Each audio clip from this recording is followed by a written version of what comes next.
የአሜሪካው ፕሬዚደንት ዶናልድ ትራምፕ ቴህራን የዶሃውን ጉባኤ በተማጽኖ መጠየቋን ሲገልጡ ቴህራን በበኩሏ ስሙን ለሰው አወረሰውን በየትኛው መንገድ ከአሜሪካ ጋር የቀጥታ ድርድር አልጠየቅኩም ስትል የትራምፕን መግለጫ ውድቅ አድርገዋለች። በዚያም የተነሳ የዶሃው ስብሰባ የመረጃ መጣረስ ወጀብ ወርዶበታል ነው የሚባለው ያልተጣራ ወሬ መሆኑን ልብ ይሏል። የኢራኑ ፕሬዚደንት ማስዑድ ፔዜሽኪያን በበኩላቸው በኳታር የተያዘውና $6 ቢሊዮን የኢራን ሀብት መለቀቅ አለበት ብለዋል።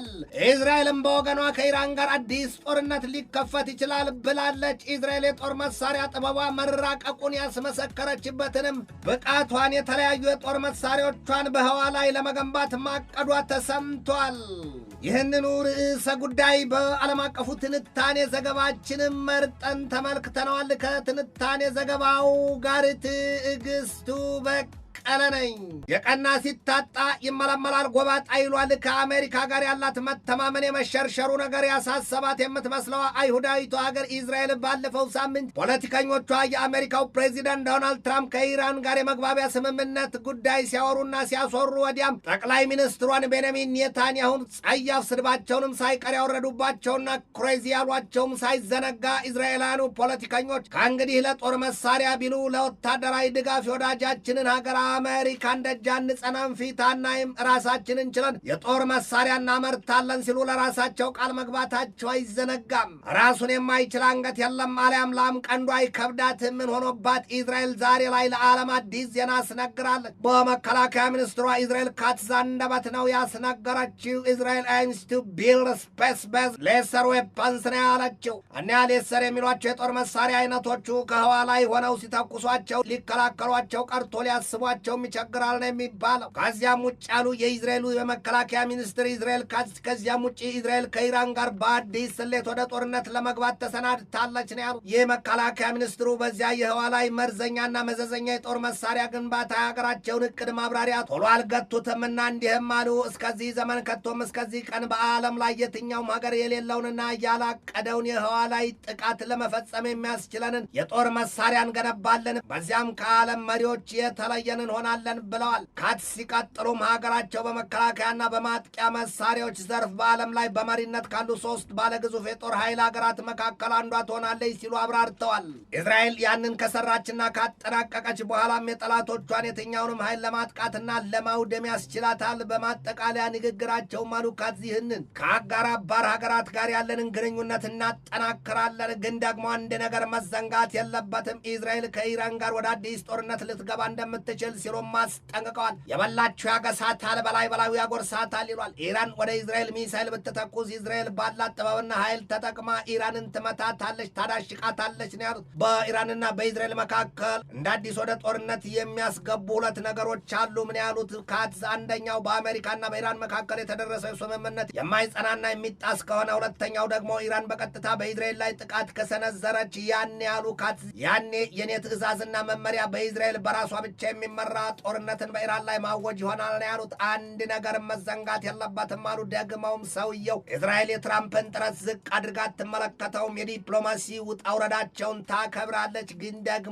እስራኤል ራሷን የመከላከሏ ጉዳይ ለድርድር የሚቀርብና የማንንም ውሳኔ ቀርቶ ምክር የሚያስፈልግም የሚጠይቅም አይደለም ሲሉ ቁርጥ ያለውን የሀገራቸውን አቋም አሳይተዋል። ካትዝ የእስራኤሉ የመከላከያ ሚኒስትር በዝርዝሩ ማብራሪያቸው ሀገራቸው በሊባኖስ በሶሪያና በጋዛ ሰርጥ የጸጥታ ኃይሏ ይኖራል፣ የሊባኖስ ጦር ኃይል ሐዝቦላን ለመምታትና ለማስወገድ ካለመም ሀገሬ እስራኤል ከፍተኛ ድጋፏን ታደርግለታለች ነው ያሉት። ድንጋዩን በድንጋይ አሊያም እርስ በርሱ ይሉትን ለማድረግ እስራኤል በሶሪያና በኢራቅ ካደፈጡት ኃይሎች ወዲህም ከሊባኖሱ ሐዝቦላና ከጋዛ ሰርጡ ሐማስ ስጋት አለባትና ለጥቃት የሚያጋልጣትን አንድም በር አትከፍትም ሲሉ አብራርተዋል።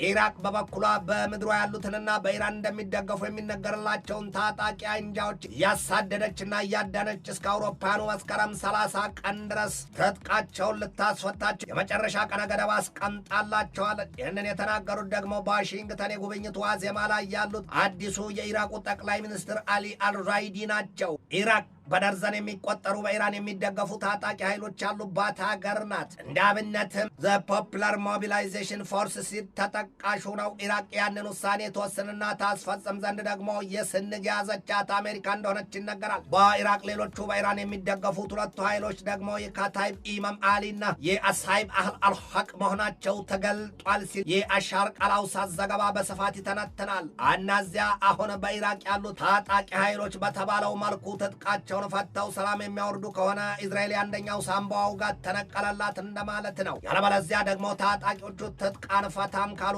ኢራቅ የሊባኖስን ዕጣ ፈንታ ይደርሳታል ማለት ነው።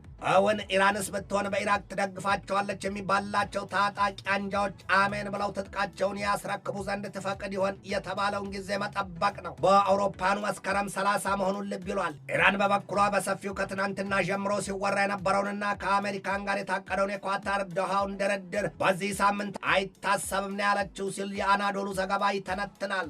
የኢራኑ ምክትል የውጭ ጉዳይ ሚኒስትር ካዘም ጋሪባባዲ በሰጡት ማብራሪያ በቴህራንና በዋሽንግተን መካከል ይደረጋል የተባለው የቴክኒክ ቡድኖች ስብሰባና ውይይት አይደረግም ነው ያሉት። ይሁንና አደራዳሪዎቹ ሀገራት የማማለር ጥረታቸው መቀጠላቸውን የተገለጠው ሰሞኑን በአሜሪካና በኢራን መካከል በአገረሸው የጥቃት አባዜ የተነሳ የተጀመረው የሆርሙዝ የውሃ ወሽመጥ የመርከቦች እንቅስቃሴ ዳግም ዝግ ማለቱ ሲነገር የአሜሪካው የውጭ ጉዳይ ሚኒስትር ማርኮ ሩቢዮም በፊናቸው ከኢራን ጋር የተደረሰው ስምምነት ላይ ሰምር ይችላል ማለታቸውን የሮው ስቶሪ ዘገባ ያትታል። አሜሪካና ኢራን በኳታር አደራዳሪነት ዶሃ ውስጥ ይወያያሉ የሚል መረጃ እርስ በርሶ የሚጣረስ ሆኗል። ኢራን በዚህ ሳምንት ምንም አይነት ድርድር ከአሜሪካ ጋር አላደርግም ስትል አሜሪካን በበኩሏ ከኢራን ጋር በዶሃ ለድርድር መሰናዳቷንና እንዲያውም ከሁለቱም ሀገራት ተደራዳሪዎች ወደ ዶሃ መሄዳቸውን የምትገልጠው ያም ቢሆን ግን ይላል የኒኦስ ኮዝሞስ ዘገባ፣ ያም ቢሆን ግን በሁለቱ ወገኖች መካከል ድርድሩ ስለመካሄዱ ይህንን ዘገባ እስካጠናቀርሁበት ጊዜ ድረስ የወጣ አስተማማኝና ተጨባጭ መረጃ አላገኘው።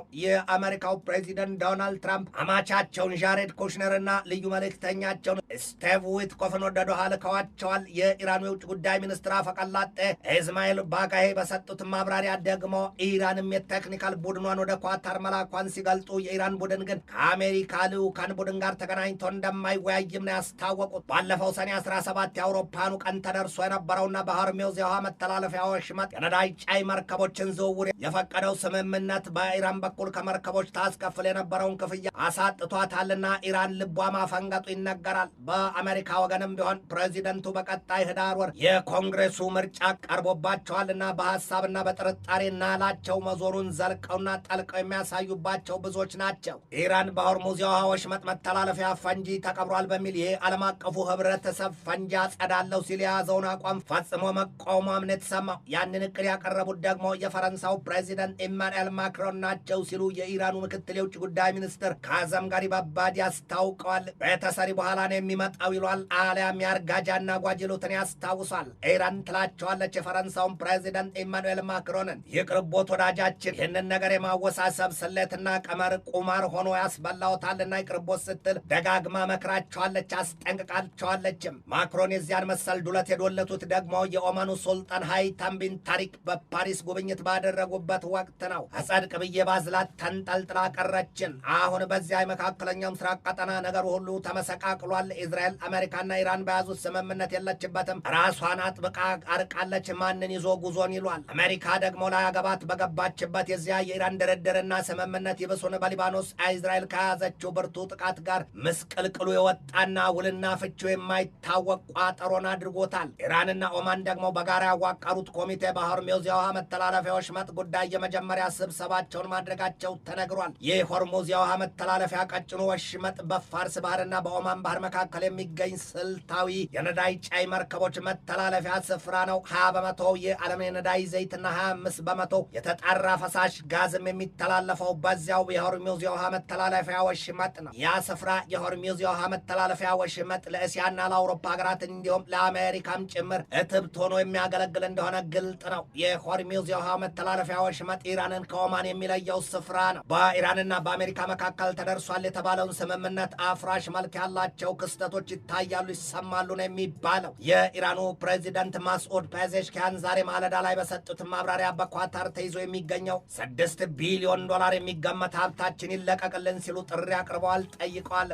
የአሜሪካ ሹማምንት ምክትል ፕሬዚደንቱ ጄዲ ቫንስና የውጭ ጉዳይ ሚኒስትሩ ማርኮ ሩቢዮ ደግሞ ባለፈው ሳምንት ኢራን ምንም 74 ሳንቲም በማንም የተያዘባት ሀብት የላትም፣ ካለም እንኳን ኢራን የአሜሪካን አኩሪ አተር ሸምታ የተራቡባትን ዜጎቿን ታጠግብበታለች ማለታቸው አይዘነጋም።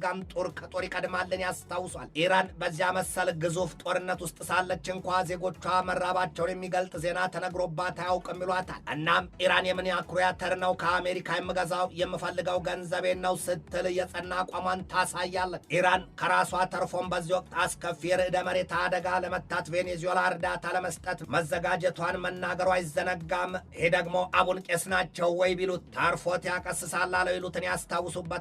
የኢራኑ ፕሬዚደንት ማስዑድ ፔዜሽኪያን ኳታርን ነው የጠየቋት። ያሽብንን 6 ቢሊዮን ዶላር የሚያወጣ ሀብት ዛሬውኑ ልቀቂልን ያሏት። ኢራን በኳታር ማጀት ተይዞ ያለ ከ12 ቢሊዮን ዶላር በላይ ግምት ያለው ሀብት እንዳላት ይነገራል። አሜሪካ ግን ያንን የኢራንን ሀብት ከኳታርም እጅ መንትፋ ቢሆን ልታስቀረው አስባለች ይሏታል። ይሄ ሁሉ መስቀልቅልና ውላልባ ቋጠሮ ባለበት እንዴትና በምን የአሜሪካና የኢራን ድርድር ሰልቶ ውጤት ይመዘገብበት ይሆን? ገሚሱ ህልም ነው ይለዋል፣ ከፊሉ ደግሞ ቅዠት።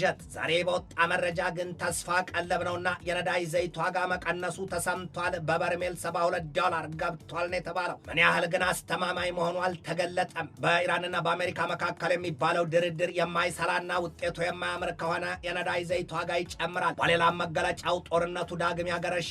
የሆርሙዝ የውሃ መተላለፊያ ወሽመጥም ከናካቴው ይዘጋል ማለት ነው። ኢራን የዚያን የሆርሙዝን የውሃ ወሽመጥ ልትቆጣጠረው ትችላለች የሚለው ነገር የባህረ ሰላጤውን ሀገራት ክፉኛ አሳስቧቸዋል ነው የተባለው። ኢራን ወሽመጡን ተቆጣጠረች ማለት ሌላም ሳይሆን ከእያንዳንዱ መርከብ 2 ሚሊዮን ዶላር ትቀርጣለች። ያለበለዚያ ግን ኢራን የሆርሙዝን የውሃ መተላለፊያ ወሽመጥ በነጻ አትፈቅድም። የተለየና ከባድ የጦር መሳሪያ አድርጋ ትጠቀምበታለችም ነው የሚባለው። ኢራን ከአሜሪካና ከኢዝራኤል በታወጀባት ወዲያ በኒውክለር ጦር መሳሪያ የመያዝ መሻቷ ያመጣባት አበሳ ባስከተለባት መዘዝ የመንፈሳዊ መሪዋን አያቶላ አሊ ሰይድ ካሚኔና ከፍተኛ የፖለቲካና የጦር መሪዎቿን አሳጥቷታል። ታዲያም ኢራን እኛን ባለነጭና ረዥም አሪዝ ያላቸውን ታላቁን የመንፈሳዊ መሪዋን አያቶላውን ለመቅበር የቆረጠችው ቀን ሐምሌ 9 ተቃርቧልና የኢራኑ የውጭ ጉዳይ ሚኒስትር ሰይድ አባስ አራግቺም ወደዚያው መሄዳቸውን የተሰማው። አራግቺ የተጓዙት ወደ ኢራኗ ናጃፍ የሄዱት ትናንት ሲሆን አያቶላው በክብር የሚቀበሩባት ደግሞ በቆም ነው። ይህንን ሁሉ ጉዳጉድ የያዘው የመካከለኛው ምስራቅ ቀጠና ምድር ይብሱን ወደ አስከፊና አደገኛ አዝማሚያ እያመራ ወዲያም የተቀረውን የዓለም ክፍል እያነካካ እያሳዘነም እያስቆጣም ነው። የማታ ቆሻሻ ከመርካቶ የማነካካቱ ይሏል አባው። ትንታኔ ዘገባውን ስናዘጋጅ በዋቢነት ሮው ስቶሪን፣ ካልካሊስትን፣ ታይምስ ኦፍ ኢዝራኤልን፣ ፎክስ ኒውስን፣ አፓን፣ ጋልፍ ኒውስን፣ ኢንዲያ ቱዴይን፣ ዘ ኢኮኖሚስት ታይምስን፣ አዘር ኒውስን፣ ኢልናን፣ ሂንዱስታን ታይምስና ሞርኒንግ ስታርን ተጠቅመናል።